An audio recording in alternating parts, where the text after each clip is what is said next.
British than the love of adrenaline. Determination in the face of adversity. That is not show standard. Which epitomizes the RAF. Just brilliant to watch, it never gets tiring. Over the course of their action-packed summer season, we'll be flying with Britain's ultimate pilots. The Red Arrows. With their fellow display teams, the Typhoon jets, the Chinook helicopter, and the Hurricanes and Spitfires. We're going inside the bubble to chart the courage it takes to pull off the most famous flying experience in the world.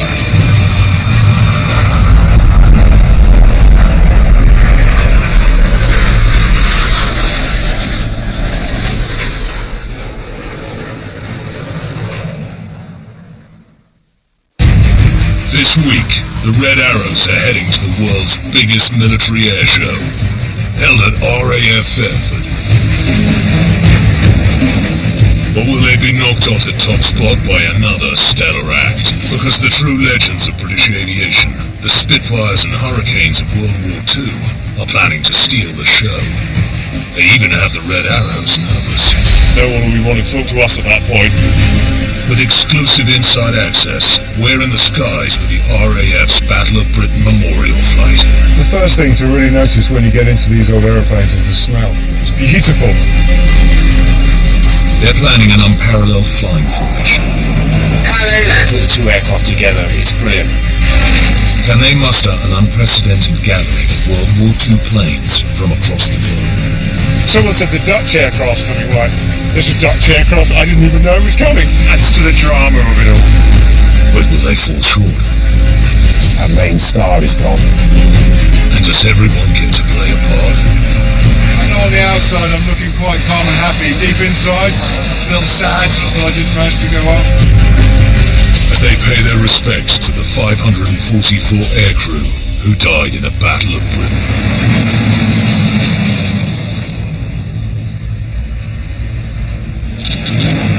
The Battle of Britain Memorial Flight is based at RAF Coningsby in Lincolnshire. They don't fly fast jets.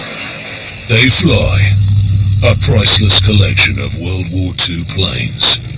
And squadron leader Duncan Mason, Dunk, is the boss. 3, 2, 1, pack, 11 o'clock local. Well, welcome everyone to PDA Dress Rehearsal 2015.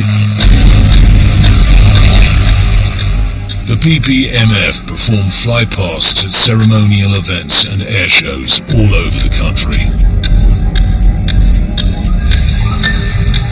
This is Dunk's last year in charge, and he's planning an aerial extravaganza to eclipse all other display teams heading to the Royal International Air Tattoo. We're coming together with the rest of the warbird community, the civilian warbird community, and we're hoping up to around about 25 aircraft, World War II aircraft, that represent the battle, so Spitfires, Hurricanes, Messerschmitt 109s. We mustn't forget the bravery of both sides. These guys, they weren't politically driven, they were young men that were fighting for their country. As the countdown to the air tattoo gets underway, Dunk's briefing Flight Lieutenant Anthony Parkinson. Parky's the only other full-time pilot on the squadron. We've got the prevailing westerly wind. It's going to mean that all of these aeroplanes, they're going to need to be pointing the other way for start, and it's how we then get them down and out. Dunk's planning a mass formation of planes, known in the RAF as a Balbo. He's desperate to bring together one of the biggest gatherings of Battle of Britain fighters seen in decades. What he's trying to achieve is supremely ambitious. His most pressing issue is just exactly which planes will turn up. I'm still trying to find out about, I think it's Walter Bow, is the ME-109 pilot, and I still can't get any information on him, so I'm going to make some phone calls today. Other than that, that's the front section. And that's the one coming from Munich, that Yeah, the next section, I'm still waiting to find out about these guys. There's a Mark 9 with John Sessions who's coming over from the States, and I don't know anything about him yet, so I need to find out. If his plans come to fruition, this is the kind of flying more than 150,000 spectators will see at RAF Fairford. Dunk needs the support of the civilian pilots now more than ever. Because back in May, just days into the new display season, disaster struck. His superstar Lancaster bomber, one of only 2 flying in the world today, burst into flames mid-air. This exclusive RAF footage was captured from the air traffic control tower at RAF Coningsby. I'm in the tower, it's on fire and it's properly on fire. Flight Lieutenant Tim Dunlop is a full-time RAF transport pilot and volunteers with a BBMF to fly the Lancaster. He was in the cockpit training a new member of the team. At this point, it's a full-on aviation emergency. We then see a couple of flames coming out of it. Clearly that's very unusual for this type of scenario. He positioned the aircraft into a nice what we call downwind position, so it's just before we turn in to land the aircraft, and then myself and the rest of the crew went through the process of physically shutting down the engine. Not only are the pilots' lives at stake, the precious Lancaster itself is now in danger. Okay guys, please, on the runway, slow right down. Let him know he's still on fire, okay? Don't put that out until he's down safely. Nice, man. Very nice. We then needed to get out of the aeroplane, so the quickest exit for us sat in the flight deck is out of the parachute escape hatch here. It's a little bit of a drop. That guy that's just got out had a hell of a fall. If I hang from it, something like that, I've probably only got about 3 or 4 feet that I need to drop. I think we just about landed on our feet. A couple of us kind of fell a little bit onto our bottom. That's the second one. Oof. The other 2 who were further back in the aircraft came out the back. Tim's dramatic escape gave him an insight into what it would have been like for the bomber crews of World War II. They had all the under fire, doing it at night, and engine fire to them was probably something that they deal with on several occasions. Amazing stories about guys going out onto the wing to put the aircraft fire out and bits and pieces. It's just fantastic. They're amazingly brave guys back then. Firefighters managed to save the bulk of the Lancaster, but not before the engine was badly damaged. Junior Engineering Officer Dean McAllister and his team have an enormous challenge on their hands. Since the fire itself, the team have split the aircraft down, removed all the damaged parts. Hopefully, we're still aiming to have a flight tested by the end of August. But that means the star of the show will miss most of the display season, and the spectacle of the Lancaster will be absent from their critical display at the Royal International Air Tattoo at Fairford. Having the Lancaster, with its fire so early in the season, essentially take the Lanc out, that's our main star is gone. However, to take its place at the Air Tattoo, Parky has a very special aircraft.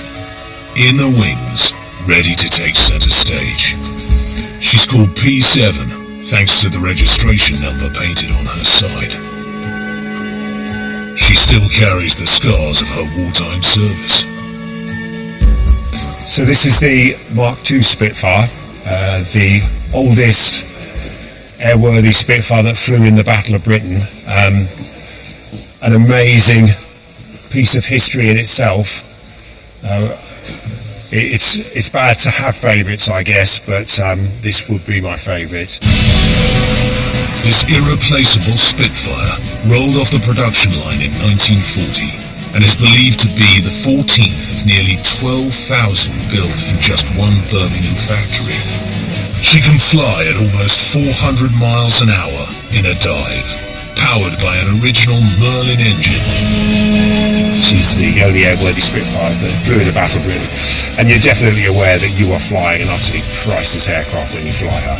She's incredibly light, even compared to the other Spitfires. She weighs physically less. She is just lighter and even more balanced on the controls to fly. And even just the fact that she's brown and green, when you look at the camouflage wing with the RAF roundels on it, the hairs go up on the back of your neck. There's just something so special about this aircraft.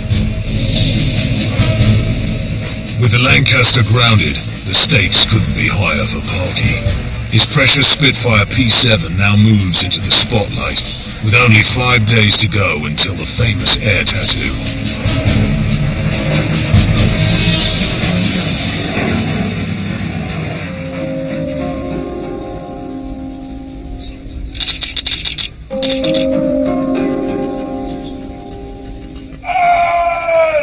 Today, the BBMF are kicking off the week with an emotionally charged flight past at Cape Le Fern's Battle of Britain Memorial.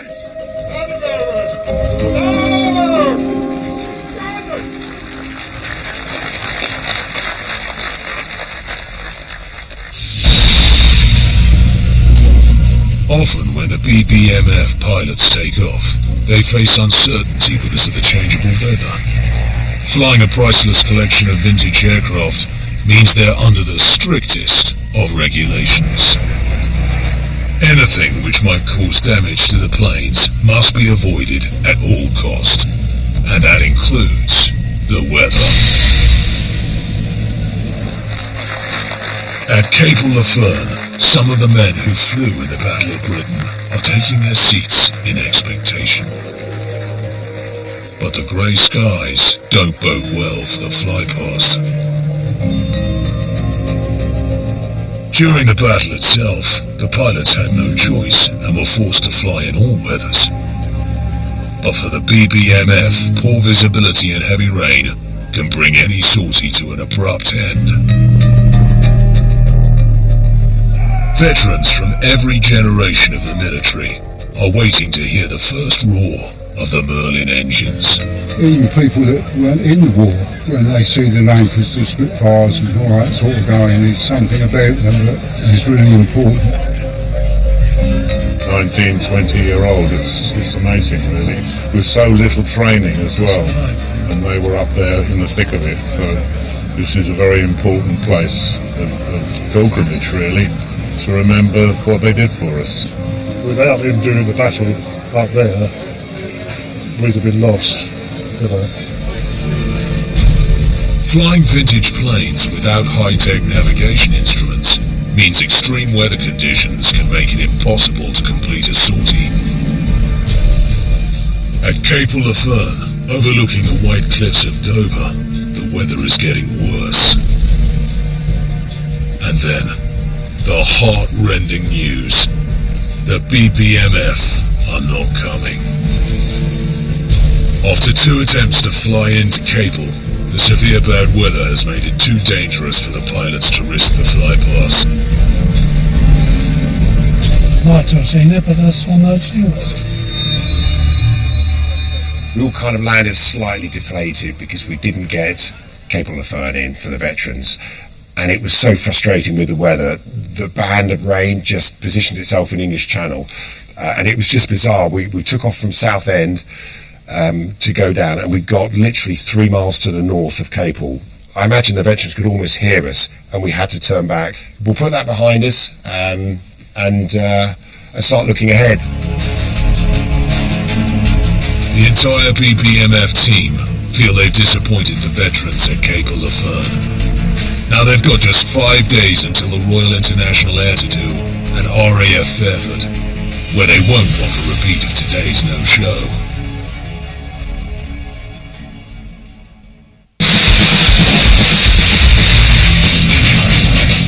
The air tattoo at Fairford is coming down the tracks fast for all the display teams taking part.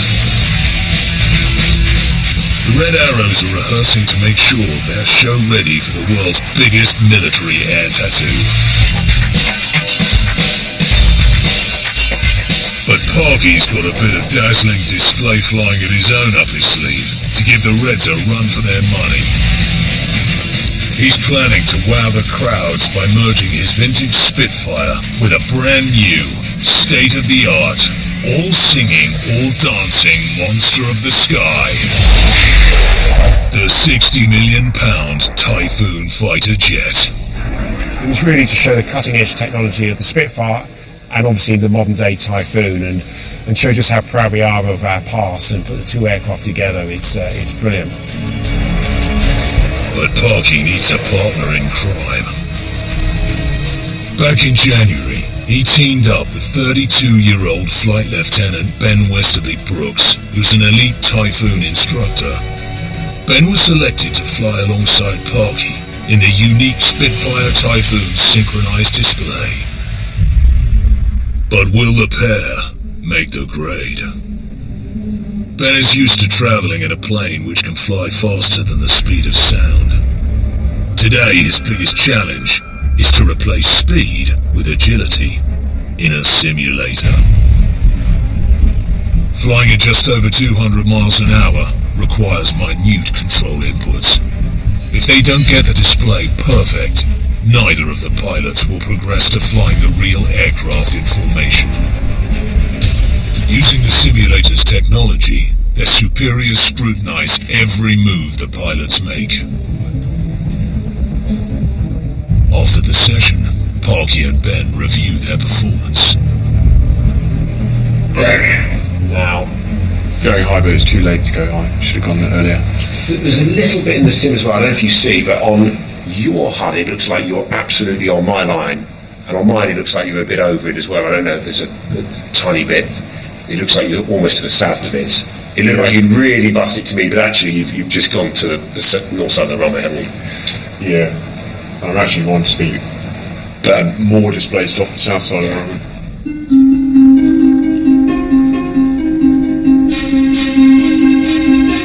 They have precious little time with the display season round the corner. It's a great privilege to do this display this summer. Parky and I need to work as a team, especially using our radio calls to make sure that it's spot on. Now their bosses think they're ready to rehearse for real. In a £60 million Typhoon and a priceless Spitfire. We've spent weeks doing a lot of training in the simulator, but also airborne as singletons, Typhoon and the Spitfire, working down from 5,000 feet all the way down to 100. And tomorrow is going to be the first time that I'll fly alongside the Spitfire, and we'll practice our routine in full. The pilots aren't the only ones preparing for the air show. The BBMF has 30 full-time engineers specially selected from the wider RAF. They're working round the clock to get their vintage planes ready on time. Put it down.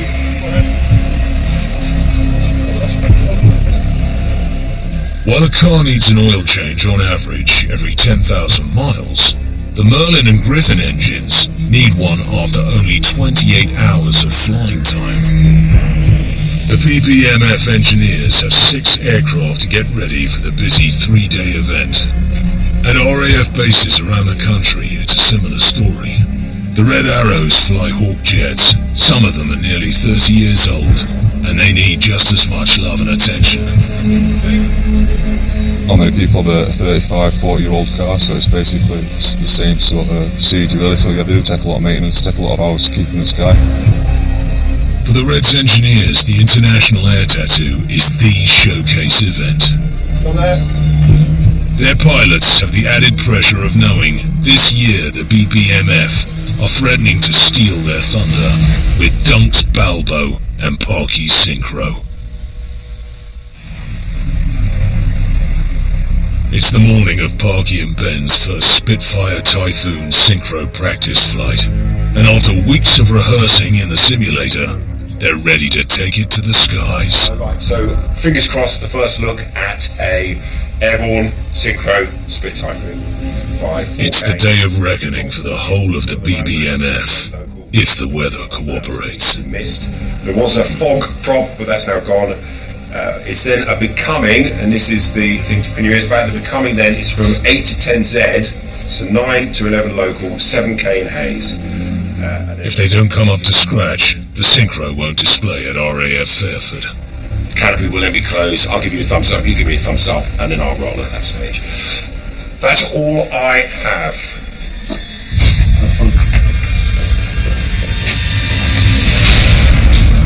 It's now down to Ben and Parky to show they have what it takes to become a first-rate display team.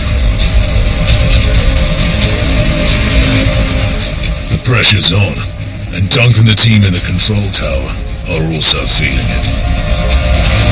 Still good? Good. As Parky taxis out, the Typhoon takes to the sky. It's important they minimize the time in the air for the older plane.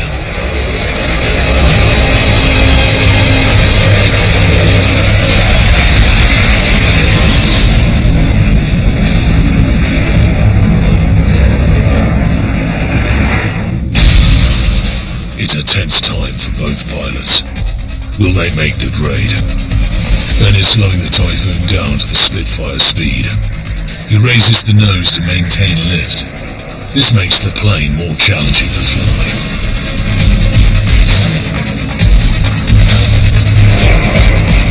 Ben's boss from the Typhoon squadron is Wing Commander James Heald, and he's watching his every move. So at this point, Parky will be verbalising the wind so that they're both working exactly the same wind corrections. Ben will acknowledge that, and then he's going to basically run in straight at us, and if they were the spit, they'll split and do the synchro bit. In his Typhoon, Ben follows Parky's Spitfire, and the display is looking good. As they split, they go into a maneuver where they fly head-to-head. When they spot each other, they call tally and know it's safe to proceed.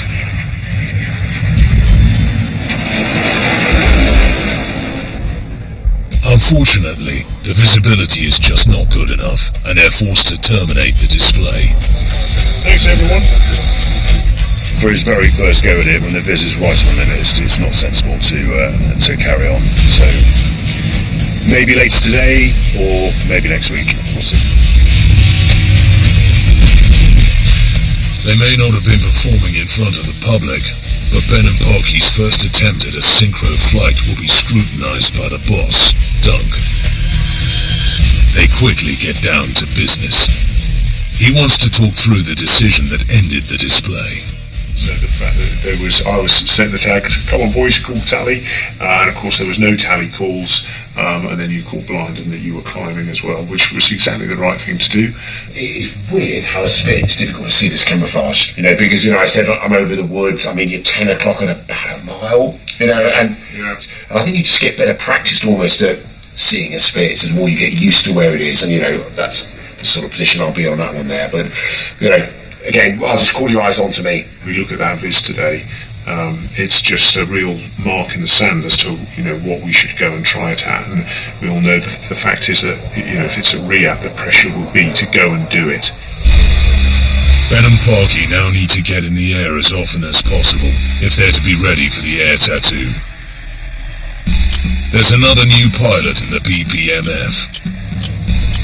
Jez Attridge, the station commander of RAF Coningsby, is in charge of 3 Typhoon squadrons and over 2,000 personnel. His privilege as station commander is being able to fly with a BPMF. But as a new boy, he's only allowed in Britain's first 8-gun fighter plane with retractable undercarriage, the mighty Hurricane. The first thing to really notice when you get into these old aeroplanes is the smell. It's just, it's beautiful. You can smell the oil, the petrol, you can smell the age of it. This has got things you can catch your knees on. It is actually an ergonomic nightmare. When you take off, you're of course flying it with your right hand, and your hand's on the throttle with the left. The actual undercarriage lever is on the right hand side, so just after you've taken off, you swap hands and you have to pull the undercarriage up. When you fly this, it takes you a while to get over the fact that you're in a Hurricane. On my first long flight, when I was flying with Parky and he was in a Spitfire, I just remember looking at him and thinking, that's a Spitfire. and then suddenly realising I was in a hurricane. And it's the greatest pleasure there is, I think. Don't tell my wife that.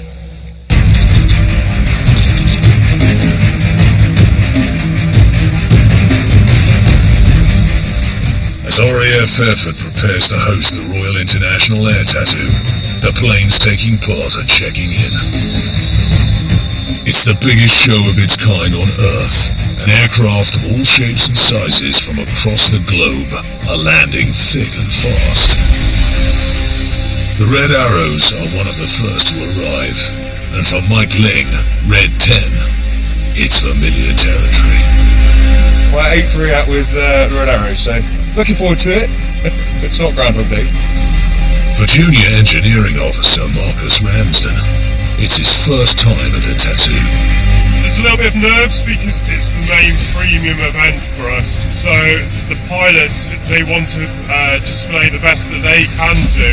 So a little bit of pressure on them, a little bit of pressure on the engineers to make sure they have the correct aircraft at the right time for the big air show.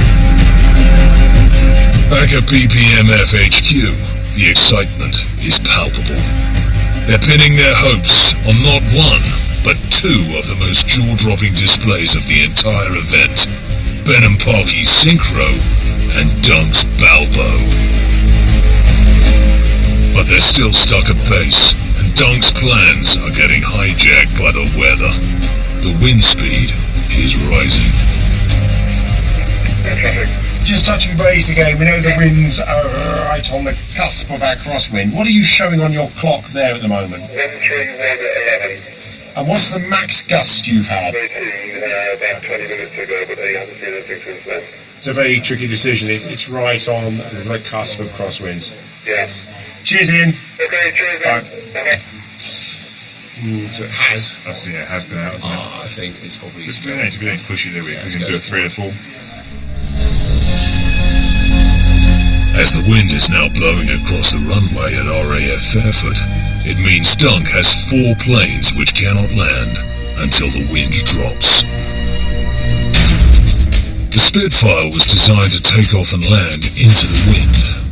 During the war, they used mowed fields with landing strips running in varying directions to allow the pilots to land into the wind. Today's fixed direction tarmac runways make it more challenging if the wind is blowing across their path.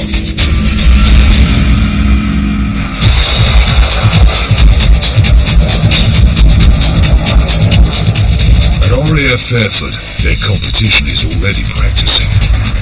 But even the Red Arrows can be railroaded by the weather. Low cloud means they can't fly at the heights they need to rehearse their more show-stopping moves. Unlike the BBMF, which is made up of mostly volunteers selected from the wider RAF, the Red Arrows are the only full-time aerobatic team. The 9 pilots have the backup of over 100 full-time engineers and support staff.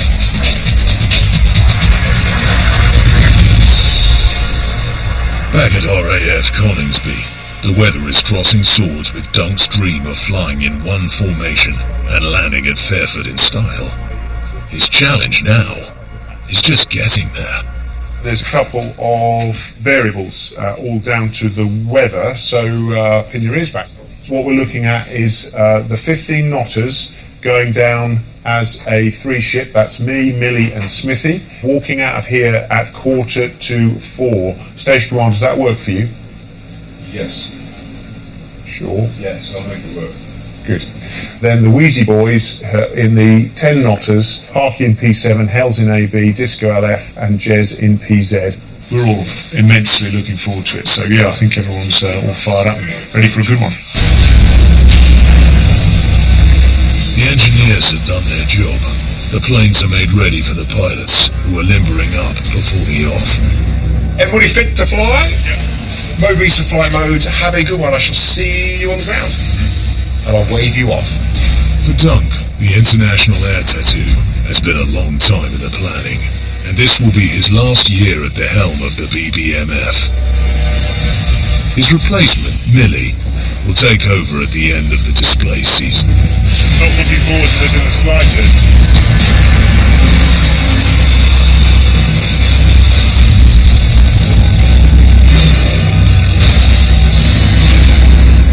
just as it looks like Dunk's plan is coming together, the radio in Millie's plane has stopped working. It's all hands to the pump to fix it, but it's an old hand who comes up with a solution.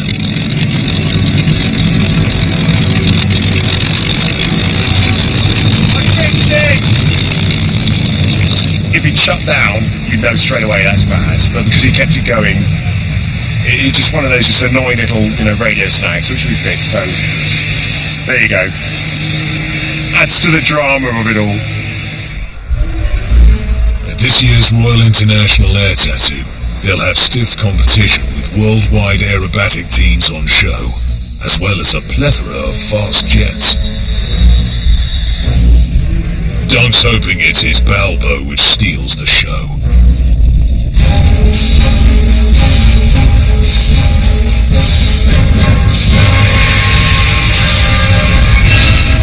It was nice to be here. The civilian pilots are landing bang on time, and Dunk couldn't be happier. Here we are again. Now, I've been here for a number of years now. But it's nice to be back. It'd be great to see these aeroplanes arrive for tomorrow's display. So it's exciting, it's good. Wait to see how many turn up and then do whatever we can with what we've got.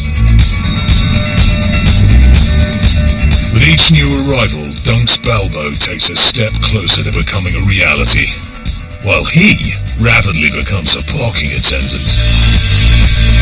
Hey, are we going to get a hurricane in there? No? Yeah? I think we will, won't we?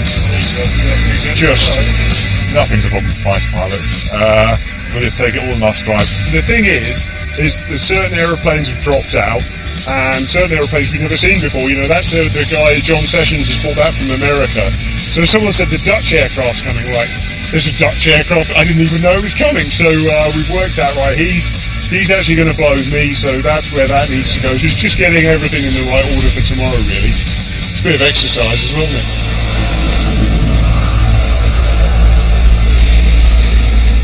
And when Ben's Typhoon arrives, only Parky and P7 and the rest of the BBMF planes are missing. Hopefully my boys will arrive fairly soon. Over the next hour, aircraft of all shapes and sizes arrive, and there's time for a bit of ribbing from the Navy. Look, that's what you want to be seeing. Okay? He's senile, he doesn't know what's going on, he's not a pilot, he just turns up every now and again. And Parky finally arrives.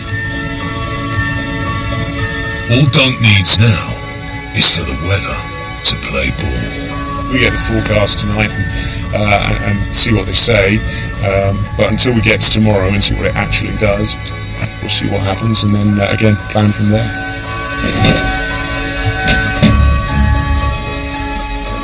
More than 150,000 spectators are due at the event over the next 3 days. The BBMF are expected to fly 2 show-stopping displays, but with the wind speed still changing, it's uncertain any of the BBMF planes will be allowed to fly.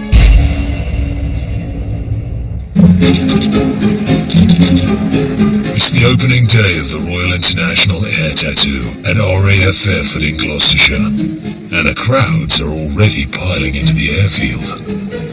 It's the moment of truth. After months of rehearsing, Parky and Ben's Spitfire Typhoon synchro display is about to open the entire show. But there's a crushing blow for Parky.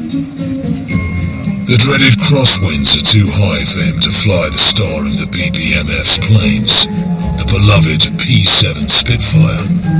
He's forced to fly another, more robust plane. He's looking forward to flying. It's definitely not the summer's day that we all hope for, but as long as we can get airborne, I think that's the key. Looks like there's a little bit of shower just coming through, so I'll just speak to the guys and then jump in just a second. Parky's taking the Mark 16 Spitfire. It can handle higher crosswinds. Contact call. At stake is all the months of rehearsing. It's the countdown to take off as Ben in his Typhoon and Parky in his Spitfire taxi down the runway. Here we have aircraft span the generations. This display has been dubbed Synchro 75 by the Royal Air Force. We have a Marine Spitfire from the Battle of Britain Memorial Flight, RAF Coningsby in Lincolnshire, and we have the Eurofighter Typhoon FGR-4, also from RAF Coningsby. The aircraft that is taking part in this Synchro display has a very special colour scheme, marking of a hurricane flown in the Battle of Britain by James Brindley Nicholson, DC.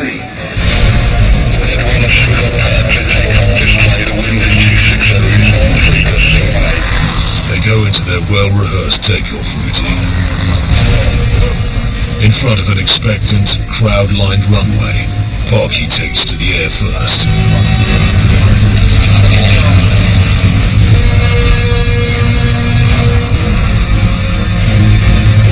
With the Spitfire safely off the ground, Ben now hits fast forward.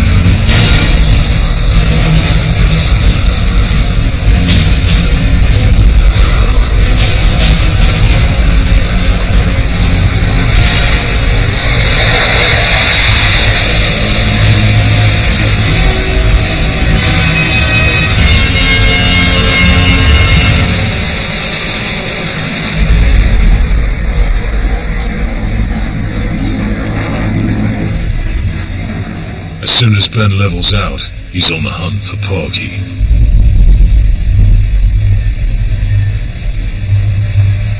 Once he spots him, he's quickly on his tail.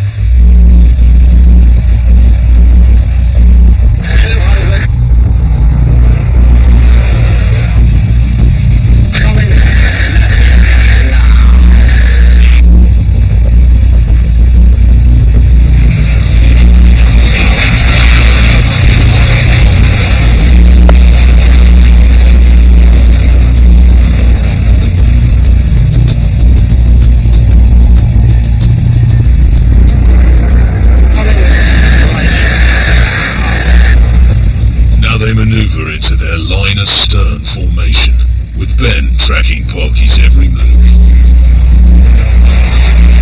They're flying just 20 feet apart. Parky's pushing the 70-year-old Merlin engine towards the top of its limits.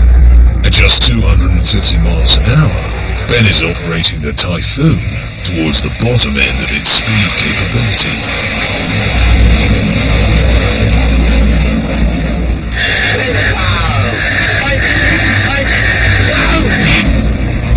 Following this, they make their split. Now for the precision head-to-head.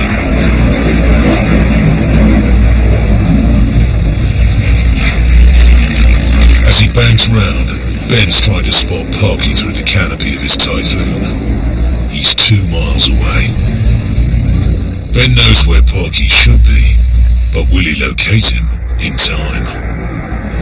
Unless both pilots confirm visual contact with a call tally, they'll have to abort the display. It's a high-pressure moment. They're flying towards each other at a closing speed of 500 miles an hour.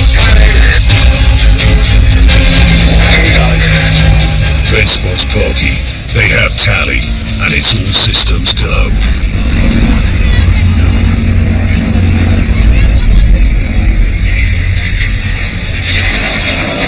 Two planes, 75 years apart, perfectly synchronized. Reaching across the decades to commemorate the Battle of Britain. A symbolic moment for both young and old.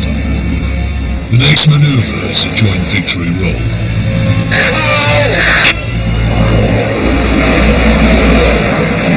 To understand this iconic piece of flying, we go inside the bubble with Parky. The victory roll is synonymous with the Battle of Britain. The pilot would roll the plane 360 degrees to announce the shooting down of an enemy aircraft. The pilot is pulling the nose upwards and then rolling the Spitfire with the ailerons. The Spitfire nose naturally comes down as the aircraft rolls. That is just sensational. Yeah, that was absolutely superb. You've got two different aircraft there spanning a 75-year period. Yet absolutely every time the synchro tail went past the display display data, it was absolutely on the numbers. That was very impressive, given the wind conditions as well. Superb display, what a great start to this weekend. That was a very, very safe display, it was very professional, and absolutely in the right place all the way through. Superb start. They've done it. Ben and Parky's Spitfire Typhoon Synchro has opened the Royal International Air Tattoo 2015. Yeah, it was a lovely summer's day, wasn't it? I was sort of clocking the showers coming in. Actually, north we were out of it, but I could sense you boys were getting a little bit wetter than I was. It felt fine. The winds actually behaved absolutely sweet. We've opened Fairford. It's good. The BBMF still have Dunk's Balbo to pull off, but the boss is happy with Parky's display. It was alright, yeah, well done. That was really good. Honestly, it pains me to say Really? it was in the middle, in that wind, the fudges were awesome. You did a great job. Brilliant. What are you going to do now? I'm trying to see Jeffrey. Jeffrey Wellham is a former World War II pilot and a VIP guest at the tattoo. Well, you can try if you want to. I've passed on your regards, and I've said, that you were flying and doing all the bits there, so, it's probably too said he tight. didn't want to meet you anyway. No. You said, who? I've had enough of that bloke. Parky rushes off to find his star pilot of yesteryear. The Red Arrows have arrived, and they're being mobbed by fans of their own. Excuse me, sir. What red are you, please? Number one. Would you mind coating with a beer, please? No problem at all. Thank you very much. Alright? No problem at all. I've posed a lot worse things. Take the suit off and no one really knows who you are, so that's a very good thing, I think. Parky has tracked down his own hero. This way first. Give them a quick smile though, because you're on camera. 94-year-old Jeffrey was awarded the Distinguished Flying Cross for his bravery in action. After the Capel Laferne disappointment, Parky is keen to see him. So you visit? You know Jeffrey Wellham, don't you? I know of him. The legend. That is him in person. Just in years. An ex-Red Arrow mate of Parky and mine. I used to fly together on the Reds. Oh dear. A million years ago. It gets worse, doesn't it? Nice to meet you. It's lovely to meet you. They better do as I'm told. They get very touchy. Jeffrey, I've got a negative. I will see you whenever I see you. See you for a couple of Yeah, some. and you. Take care. Nice to see you. Parky. Certainly. Yeah. Even though the Reds are heroes to their fans, the pilots have their own idols.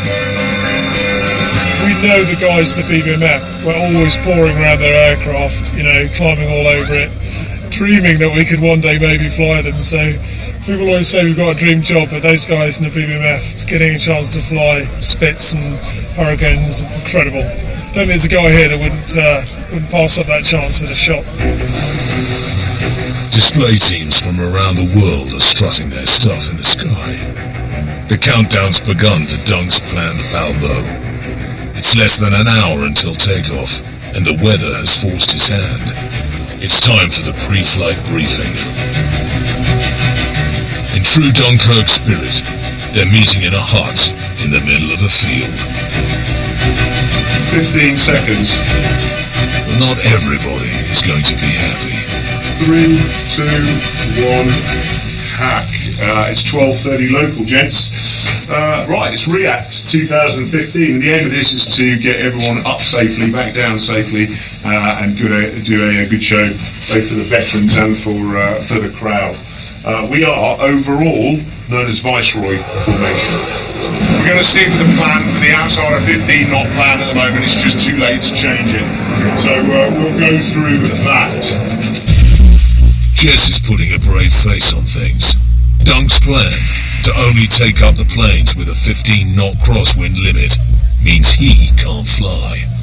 Parky has to leave his beloved P-7 Spitfire on the ground once more and jump into Jess's Hurricane. Look at him, he's pleased about it. Can't believe it. Skipping off. Unbelievable. This is the definition of FOMO, the fear of missing out right now. There'll be some retribution for this, I'm sure about it. 75 years after the Battle of Britain, 14 World War II planes are once again on standby for takeoff. At stake for Dunk is the reputation of the entire BBMF. Will his dream become an airborne reality? It's my sort of information that we're looking to start presently at minute 47. Can you confirm on time? Roger, we're running 7 minutes late. Display 7 minutes late. Copy, thank you. And could you give me the service ring? The wind at the moment is 25014 knots. With a crosswind of 14 knots, Dunk's made the right decision to ground 2 of their planes. As the previous display ends, Dunk gets the all clear.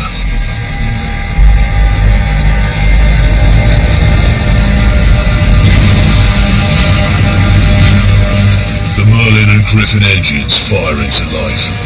Wheels roll, and finally, Dunk gets to lead his band of brothers out to the runway.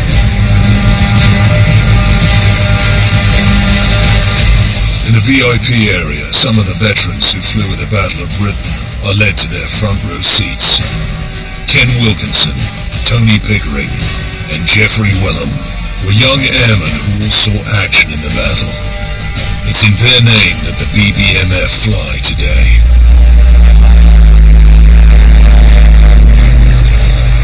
The crowds grow quiet as the soundtrack of World War II rings out across the airfield, just as Dunk planned it.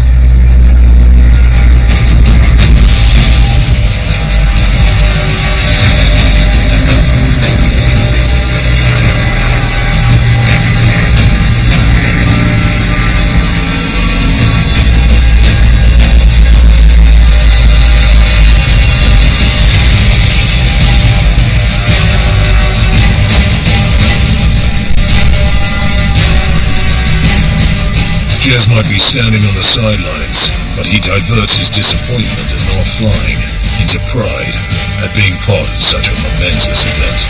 And I think if we could just have the commentator just quiet a second, then we'll get to hear the Merlins, which just makes the hairs on the back of your neck stand up as well.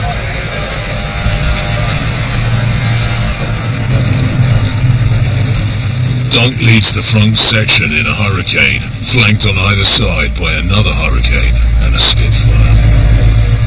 Blue section follows, and Parky's at the helm, with a Hurricane on each wing. Next, the yellow section led by Millie, leading another legendary Spitfire. He's followed by 3 more. On the outside, I'm looking quite calm and happy. Deep inside, a little sad that I didn't manage to go up. The main thing is we had the flight path. Bringing up the rear in a symbolic gesture of remembrance is a German plane, the 109 Messerschmitt, reenacting a tail chase with a Spitfire. It's all about actually the aeroplanes. It's not about us flying the aeroplanes. It's about this, about having those aeroplanes in the air for people to see them. And it's just tremendous to see that, you know, to actually have 75 years after the battle, these aeroplanes which are only built to last for a couple of months, that's it, and we're able to go and put them up now to show to everybody the history, the heritage that we've got. The planes are battling the crosswinds to land, but for the veterans, this is what they faced day in, day out, throughout the war. They're generally quite tight-lipped about their experiences. When we managed to sit down and talk to them, they're interested about the modern Air Force. We, of course, want to know about the Second World War. Going up on a sortie and flying one of these aeroplanes, it's an amazing thing, and we feel it when we jump in these aeroplanes, but for them it was 5, 6, 7, 8 sorties a day after day after day. So they were working at the limit of endurance for the aeroplanes in themselves. They experienced so much in what was a fight for life or death. It's mission accomplished for Dunk, and he's got no regrets about grounding his boss. When we came back into land, actually the wind had gone round to 240 direction, gusting up to 25, so it was over 10 knots across when we landed. So actually it was good we stuck with that decision and didn't try and launch those extra aeroplanes. For the entire BBMF team, it's been a day they'll never forget. But they can't rest on their laurels. Dunk's hoping his last Balbo will be even bigger. For Parky, there was just one thing missing. The Spitfire, which actually flew in a Battle of Britain, P7. She's the star. She was here 75 years ago. To bring her all this way for her to sit on the ground and everything else fly. Seems wrong. We need the fortunes to smile on us a bit and get her airborne.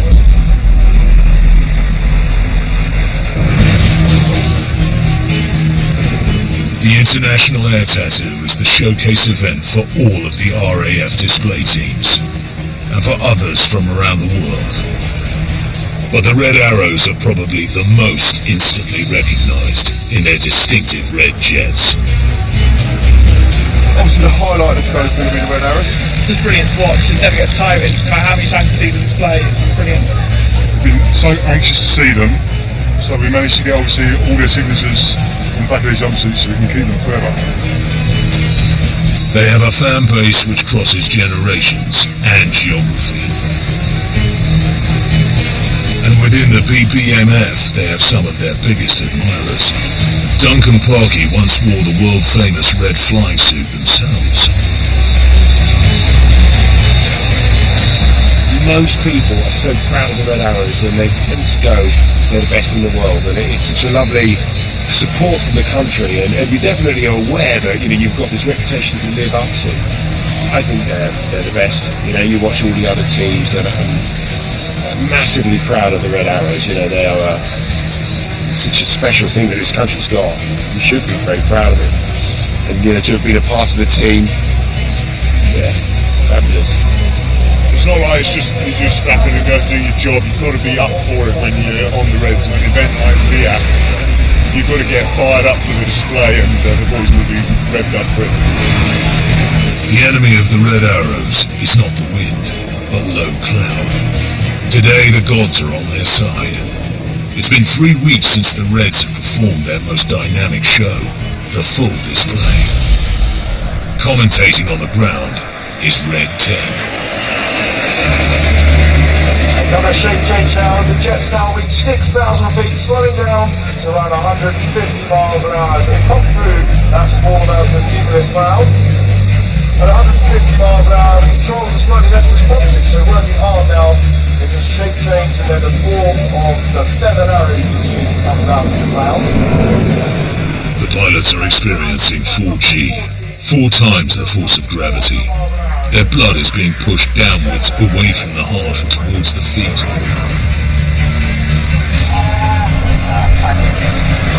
It could mean the pilot blacks out, but wearing a G-suit which inflates, putting pressure on their stomach and legs, stops this from happening. It's weird.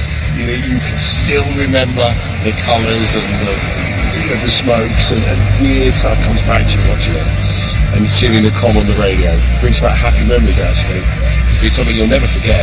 It was so ingrained, the show that you did, you can almost remember the shapes that you did in the different years and everything. There's some lovely shapes in that show. 11 years ago. Where's it gone?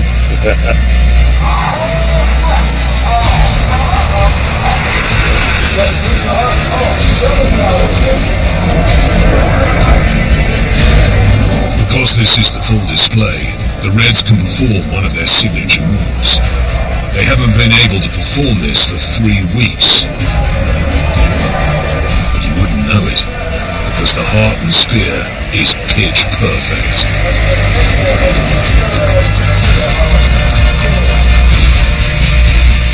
As well as the crowd-pleasing high moves, there's the usual selection of low-level precision flying.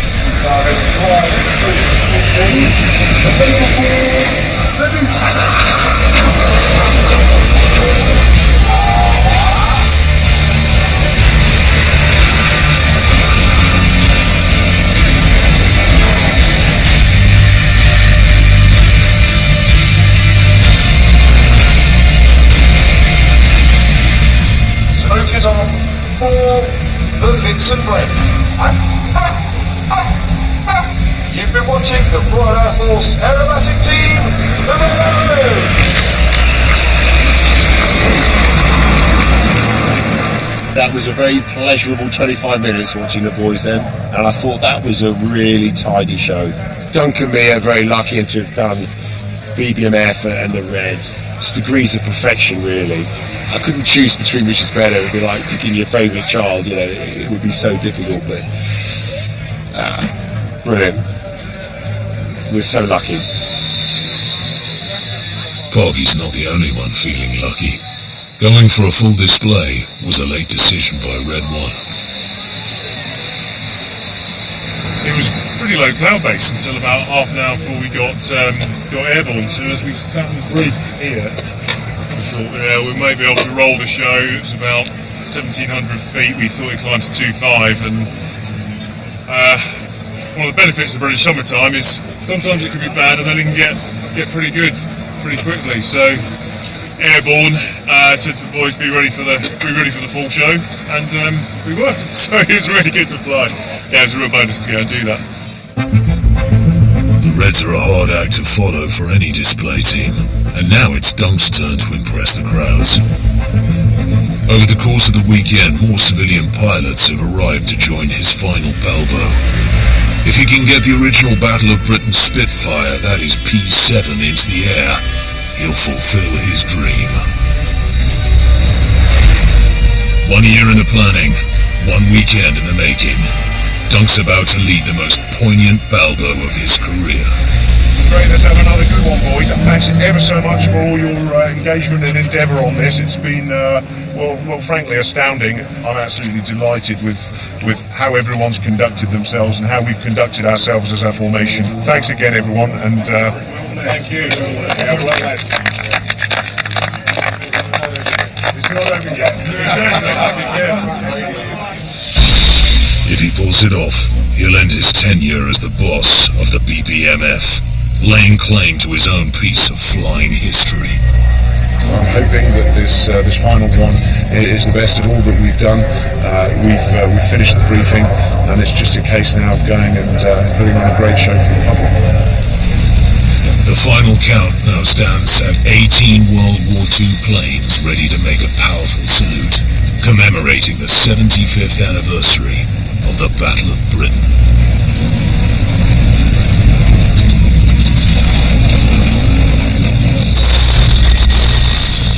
The crosswinds have dropped.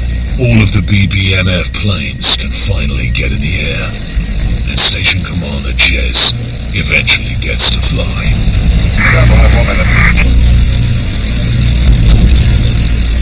The engineers have played their part, and once again, the planes are on standby for takeoff. Went out by himself.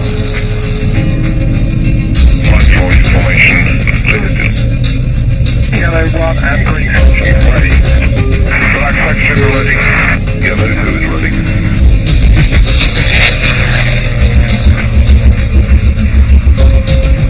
I love watching the Spitfires. My granddad used to build them back in Southampton during the war, so I like to watch them whenever I can, really. It's nice to come here and see so many today.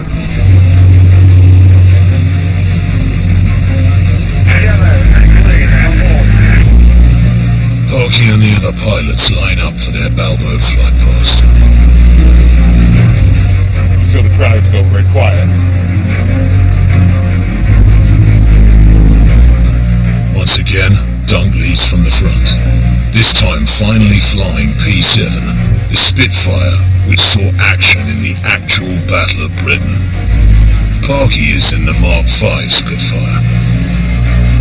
75 years ago, a band of young airmen, many of them inexperienced, fought to the death in cockpits like these. Today, flanked by the civilian warbird community, Dunk and the entire BBMF team are paying their respects to all the aircrew who took part in the battle.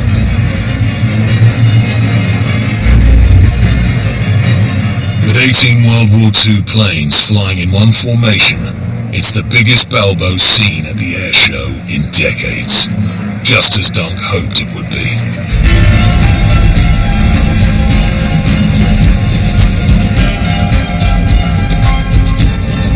See that many all together.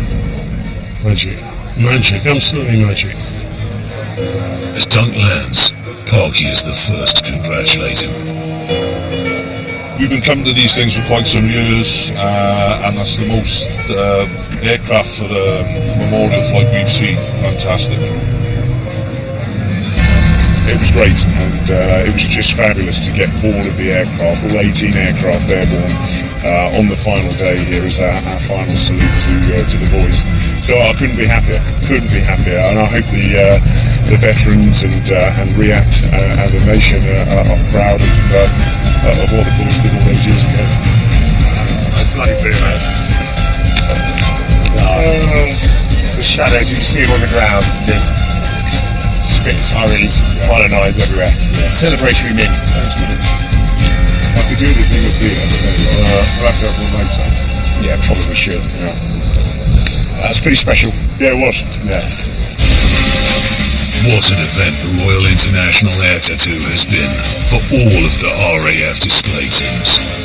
The BPMF opened the Air Tattoo with a dynamic Spitfire Typhoon synchro flight and won the Steedman Sword for Best UK Display. The Reds got to fly a full display, which was one of their most spectacular shows of the whole season. And Dunks Balbo had the veterans on their feet and was awarded the best display of the entire air show, winning the King Hussein Memorial Sword. Next time, the Red Arrows perform with a total legend of aviation. Great day. Just had a sortie with one of the most iconic British bombers of British aviation. The Chinook helicopter team battle the Irish Sea to display at the UK's oldest air show. Seeing them doing that, it was just amazing.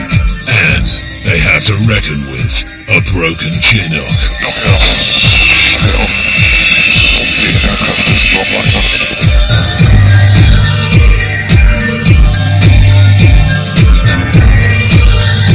Strong story, the Celts stand the last stand against the Romans. Blood, Iron and Sacrifice continues tomorrow at 9. Back to tonight on BBC Two, Peter wants a Sunday roast. He might just end up eating his words in Family Guy. Next.